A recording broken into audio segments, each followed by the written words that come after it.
श्रीनाथ जी, गुरु गोरखनाथ जी के चरणों में आदेश आदेश आदेश। महामाई महाकाली भैरव बाबा भगवान दत्तात्रेय जी नवनाथ 84 सिद्धों के चरणों में आदेश आदेश आदेश। अलख निरंजन हर हर महादेव।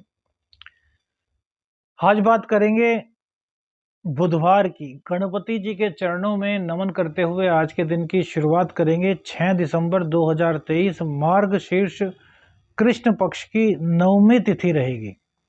सूर्योदय का समय आज सुबह को 6:59 पर है, जबकि सूर्यास्त शाम को 5:24 पर होगा। विक्रमी संवत 2080 में आज अभिजीत मुहूर्त का कोई भी समय नहीं दिखाई दे रहा है। राहु काल 12:11 से 1:29 तक रहेगा। वहीं दिशा शूल उत्तर की रहेगी।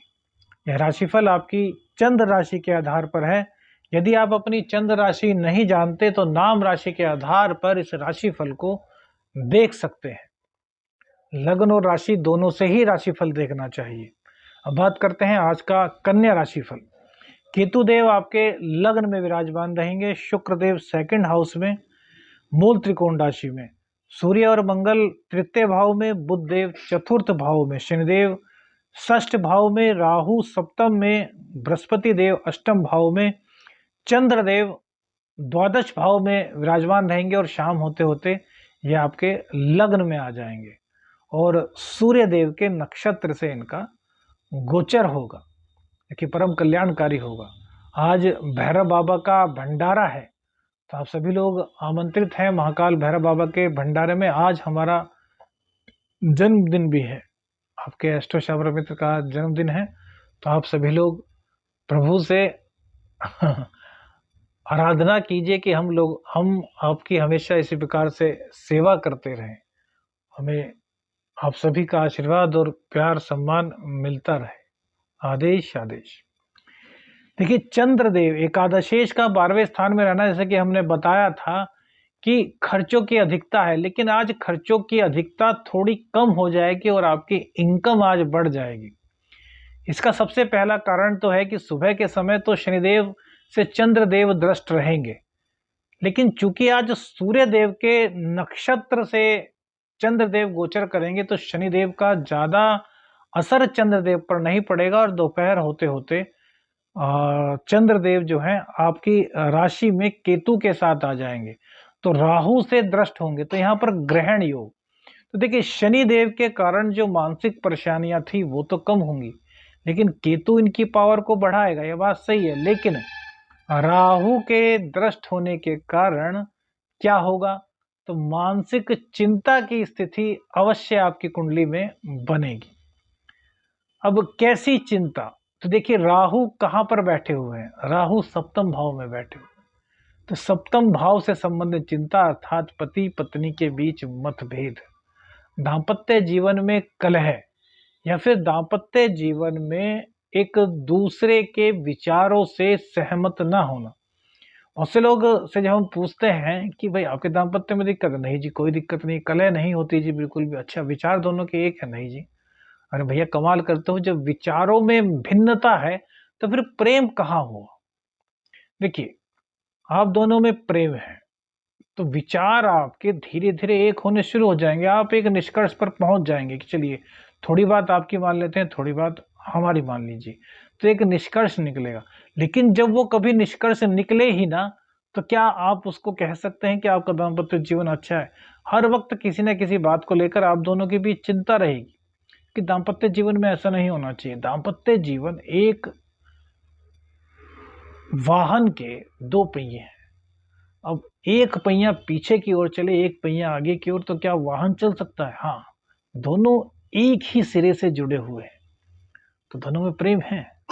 लेकिन क्या वो वाहन को सही प्रकार से खींच पा रहे हैं? क्या दाम्पत्य की जिंदगी को सही प्रकार से चला पा रहे हैं? नहीं।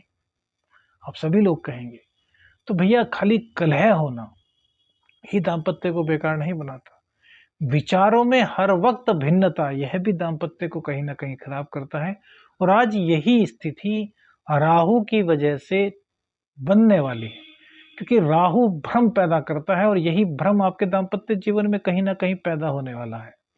तो सबसे पहले तो हम यही कहेंगे, देखिए दाम्पत्य में दिक्कत हो जाए, सुबह उठते ही पति पत्नी में आपस में मतभेद हो जाए, तो भैया ना तो नौकरी में मन लगेगा, ना बिजनेस में, ना ही घर में कुछ सुखी रहेगा, बच्चों के साथ भी आप सही तरीके से बिहेव नहीं कर पाएंगे, तो पूरी की पूरा आपका दिन और रात पूरा अस्त व्यस्त हो जाएगा। तो इसलिए सुबह का जो समय है वहीं पर बैठ कर के दोनों को प्यार से बात कर लेनी चाहिए कि आज यह प्रोग्राम है और ये इस तरीके से करेंगे, तो दाम्पत्य में कभी कमी नहीं आएगी। एक दिन एक का विचार मान लीजिए, दूसरे दिन दूसरे का विचार मान लीजिए, चलिए नहीं मिलती भिन्नता कोई बात नहीं, लेकिन उसको पूरा सपोर्ट कीजिए। एक दिन पत्नी ने कहा कि यह होगा, तो आपको पति को पूरी तरीके से मानना है कि हाँ आज यही को होगा, और फिर पति कहेगा कि ये होगा तो पत्नी को मानना चाहिए हाँ ये होगा। तो इस प्रकार से आप दोनों के बीच एक समन्वय बैठ जाएगा, जो आपकी जिंदगी की गाड़ी है उसको बहुत स्मूथली आगे ले जाएगा। अन्यथा ढलका ढलका लग करके चलती रहेगी, और हो सकता है कभी किसी का सिरा टूट जाए, कभी किसी का सिरा टूट जाए और वाहन ही खराब हो जाए। बहुत गूढ़ बात है, समझिएगा। इनकम की कमी नहीं होने देंगे। क्यों? अब आप कहेंगे कि राहु ने ये दाम्पत्य में दिक्कत पैदा की, तो ग्रहण दोस्त है तो इनकम में भी कमी होगी।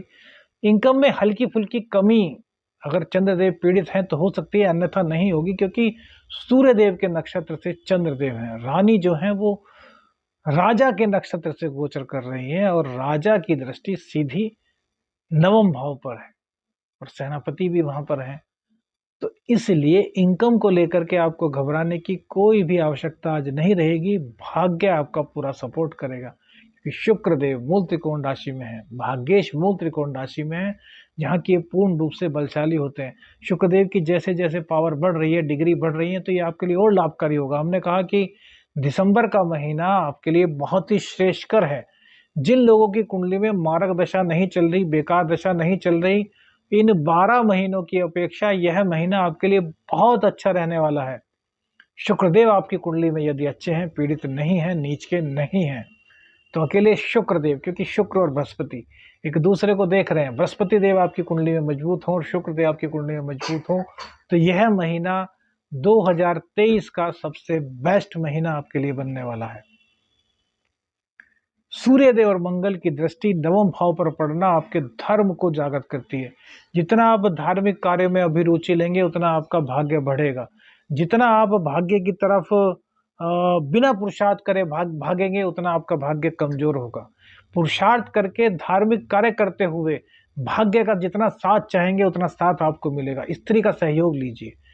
यह मत समझिए, बहुत से लोग कहते हैं हमारे पास आते हैं कि जी कैसी बात कर रहे हैं आप, हम उन मैडम का सहारा क्यों लेंगे, हम पुरुष हैं। अरे भैया, स्त्री और पुरुष दोनों ही बराबर है। किसने कहा कि मैडम का सहारा लेने से आप नीचे हो जाएंगे? इस मानसिकता को हटा दीजिए। शुक्र के बिना, स्त्री के बिना कुछ भी नहीं हो सकता। क्या आप पैदा हो सकते हैं स्त्री के बिना? बता दीजिए। जन्म तो आपको स्त्री की कोख से ही लेना होगा, फिर स्त्री को क्यों नीचा देखते हैं? स्त्री और पुरुष दोनों बराबर है। अक्सर लोग कहते हैं कि यार ये स्त्री चरित्रहीन है। अरे भैया, किसी पुरुष ने उसको ऐसा किया तभी तो वो चरित्रहीन हुई। उस पुरुष को क्यों नहीं कहते कि वो चरित्रहीन है जिसने स्त्री के साथ ऐसा खिलवाड़ किया? लेकिन क्या करें भैया, ये जो पाश्चात्य संस्कृति आई है, अंग्रेजों ने लूटा है, पूरा पूरा हमारा सिस्टम ही चेंज कर दिया। अन्यथा यार, हमारे वेदों को देखिए, पुराणों को देखिए, शास्त्रों को देखिए, स्त्री का क्या दर्जा था। माँ सीता को देखिए, द्रौपदी को देखिए, कौशल्या माता को देखिए, कैकेयी को देखिए, राजा दशरथ के साथ युद्ध लड़ा। कहीं हमने पढ़ा या कहीं सुना है कि जब राजा दशरथ युद्ध लड़ रहे थे और उनके रथ की जो पहिया था उसकी कील निकल गई थी, तो महाबलशाली कैकेयी रानी ने उस स्त्री को देखिए, वो भी स्त्री थी, कितनी बलशाली होंगी, कितना मन उनका कठोर होगा कि अपनी उंगली उस कील की जगह रथ में डाल दी थी, इससे कि रथ चलता रहे, और राजा दशरथ को युद्ध जिताया था। इतनी वीरांगना स्त्री होती है हमारे भारत में, और आप कहते हैं कि स्त्री की मदद क्यों ले करके देखिए भैया, भाग्य समझ जाएगा। स्त्री आपसे बहुत कुछ ज्यादा इंटेलिजेंट होती है। चक्कर में मत रहिएगा भैया। ये पाश्चात्य संस्कृति की बातें छोड़ दीजिए, भारतीय संस्कृति की ओर लौटिए, अपने वेदों की ओर लौटिए। वेदों की ओर लौटेंगे तो अपना और अपनी आने वाली पीढ़ी का, दोनों का भाग्य बनाएंगे। और पाश्चात्य संस्कृति में पढ़ेंगे तो भैया, जैसा चल रहा है आगे की पीढ़ी में वैसा भी नहीं रहने वाला। बोल दीजिए आदेश आदेश। सूर्य और मंगल नवम भाव को जागृत कर रहे हैं, बुध देव आपके सुख को बढ़ा रहे हैं। बहन का आशीर्वाद जरूर लीजिए, बहन के आशीर्वाद से आपको बहुत बड़ा लाभ हो सकता है। गणेश जी को दूर्वा अर्पित कीजिए आज।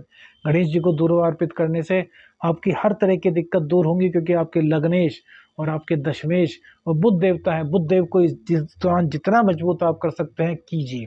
गणेश जी की आराधना कीजिए। छोटे बच्चे जो होते हैं उनके चरण छू करके उनको हरी चीजें भेंट कीजिए, टॉफी, कोई भी हरी चीज, वस्त्र, मिठाई, जो भी भेंट कर सकते हैं कीजिए। किन्नर को कुछ ना कुछ दक्षिणा दीजिए, हरी वस्तु के साथ, हरी मिठाई, हरे कपड़े के साथ।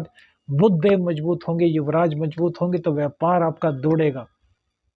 लग्न में आपके विलक्षण प्रतिभा आएगी, आपकी बोली बहुत बेहतरीन हो जाएगी। हर तरीके से यह गोचर आपके लिए बहुत ही शुभकारी है। महाकाल भैरव बाबा आप सभी का कल्याण करें। आदेश आदेश अलख निरंजन। हर हर महादेव।